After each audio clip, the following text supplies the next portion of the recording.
If we look at Quinta, for example, given the area is inspired mostly by Tuscany, we all agreed that we couldn't just let the city be as it was, and we needed to make it more colorful. We needed it to reflect this aspect of Italian culture. All of those festivities reflected through the banquet tables, the fresh food, but also giving the player the ability to look closer and notice that there is always something darker going on.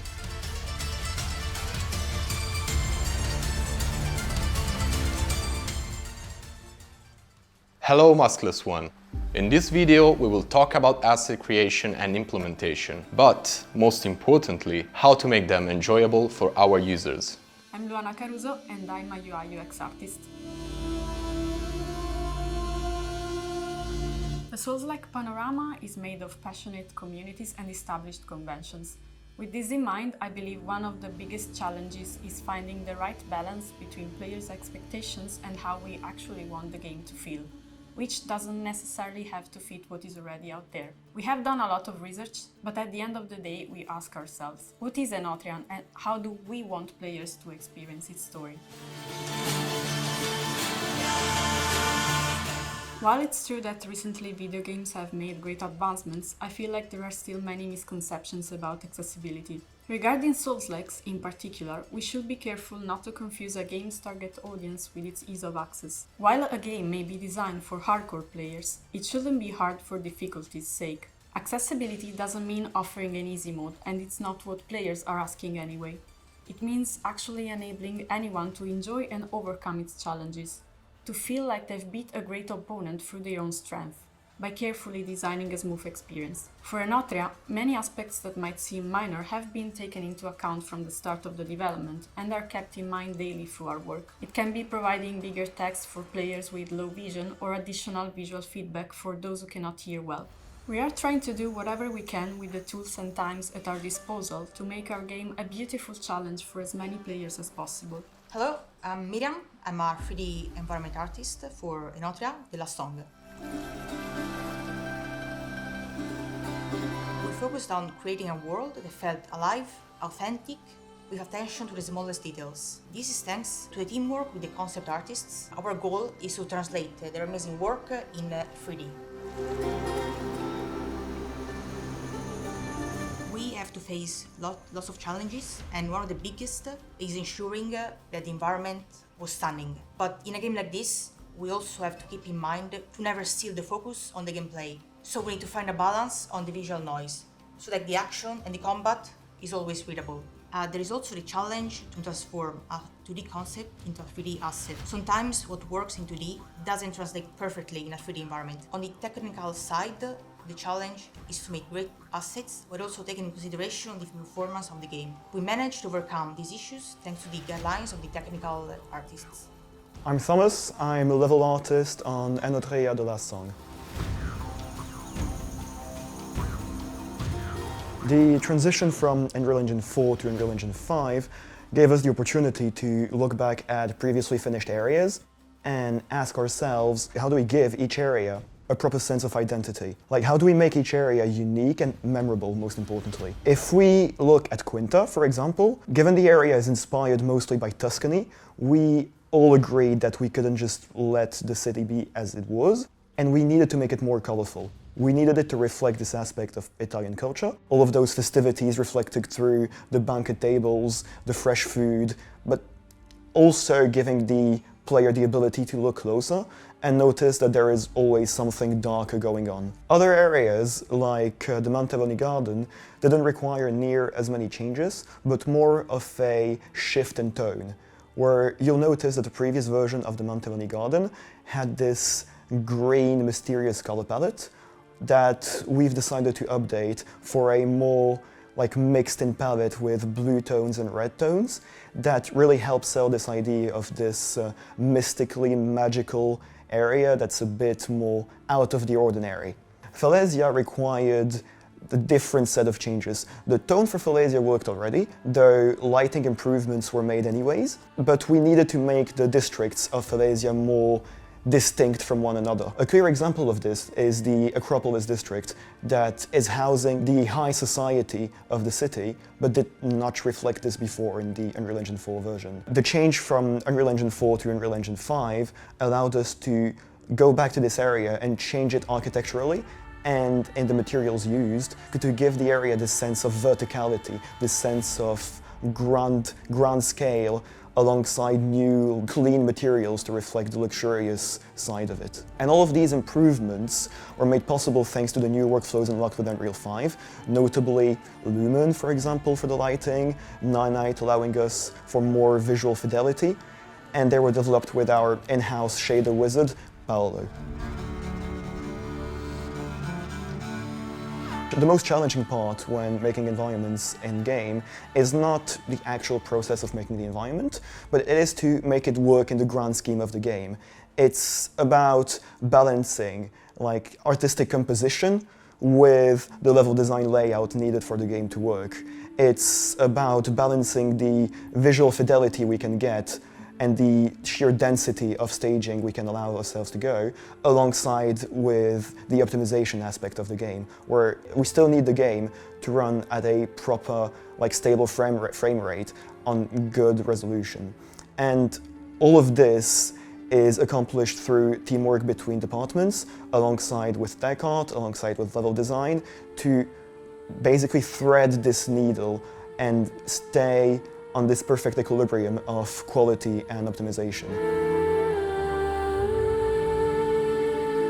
One of the funniest aspects of level art is getting to implement small Easter eggs into the game that are up to the players to find, and I am looking forward to the community getting to find them on their own. I'm Kelian, 3D environment artist for Enotria The Last Song.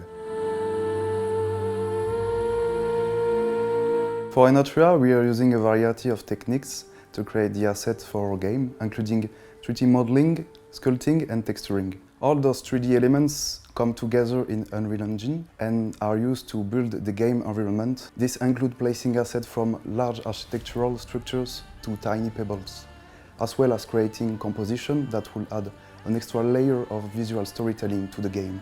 This is a key element while dressing, and I think it's important for realism and credibility. We were always thinking about what story we could tell with the asset placement and how we could use those assets to give a player clues about the world they are exploring. Lighting was another crucial aspect for an immersive game environment with Unreal Engine 5 global illumination. We are able to achieve a high level of realism and make our staging truly shine. We paid really close attention to the color temperature, shadow casting and overall mood of the lighting to ensure that it was consistent with the game narrative. Throughout the development process, we iterated on our assets, refining them until they are the best they could be. We tested them in the game to see how they looked and made adjustments as needed. By doing this, we were able to create a coherent game environment that captured the essence of Enotria worlds and Italian folklore.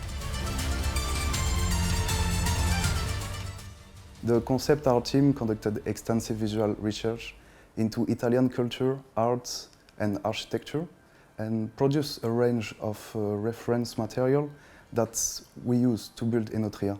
Based on the concept art reference, we developed a strong understanding of the color palette, texture and pattern that were commonly used in Italian architecture and art. We use this knowledge to create a variety of environment elements, such as building, landscape, texture, and interiors that were both visually immersive and authentic. Collaboration with our designer was also the key to delve into the function of each areas, the encounter player will experience, and the global narration of our location. This process allowed us to ensure that the environment was dressed in a cohesive way and meaningful way, presenting intuitive spaces that seamlessly unfolded through the entire game. Sono Paolo Mazzia e sono Lead Technical Artist in Jamma Games. Ottimizzare un gioco è sempre una sfida in quanto bisogna ottenere la miglior resa possibile, perché è quello che l'industria vuole ed è il percorso che si sta cercando di ottenere con Enotria.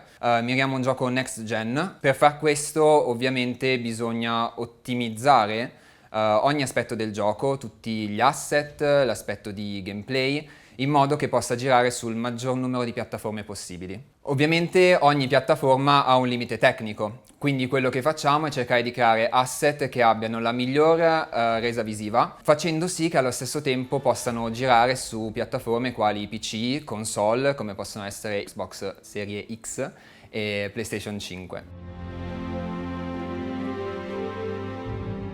Puntando a una grafica next gen, ci affidiamo alle nuove feature di rendering di Unreal 5, quali Lumen e Nanite, che in questo senso ci aiutano molto a raggiungere un grado di fedeltà artistica e realistica tipica dei giochi next gen. Lumen, con il suo sistema di Global Illumination, aiuta a raggiungere quel grado in più riguardante la luce, il lighting, quindi quella fedeltà anche artistica, pur mantenendo e permettendo un controllo artistico sulla stessa luce. Dall'altro lato invece Nanite permette come mai prima d'ora di renderizzare tanti poligoni allo stesso tempo e in real time, che è una cosa che finora invece erano degli aspetti che impattava di più l'ottimizzazione di un gioco. Si è sempre stati attenti al numero di poligoni che si potessero renderizzare allo stesso tempo in scena. Grazie a Nanite invece è possibile renderizzare milioni, miliardi di poligoni senza avere cali di frame diciamo importanti. Questo ci ha permesso sicuramente di raggiungere quella grafica next gen che il pubblico richiede in questo periodo. While discussing the cinematic direction of this game, we started gathering as many references as possible, like Pixar movies, animes, and of course Souls-likes. All of these heavily influenced the way we wanted to represent our characters and narrate our story while preserving the genre's pillars, of course, and bringing a memorable experience based on our culture. Lighting covers a key role in storytelling. It is one of the most important aspects to convey a scene's mood and can drastically change how the audience perceives what's going on. It also has a key role in the characterization of all our characters and settings. And the final goal should always be to direct the player's eyes and keep him focused on right elements of the gameplay and bring the right emotions while enjoying the overall experience. Following these simple rules is not that simple actually, but it's the secret to have an immersive and pleasant experience. Enotria the Last Song is not just a game, it's more like an emotional journey inside of our culture, in the bad and the good things. We try to explain to foreigners and probably also Italians what is Italy to us, and through metaphors and all our characters, all our designs. And it's not always pizza, mafia and mandolino, but it's also like whatever you're gonna discover inside Enotria.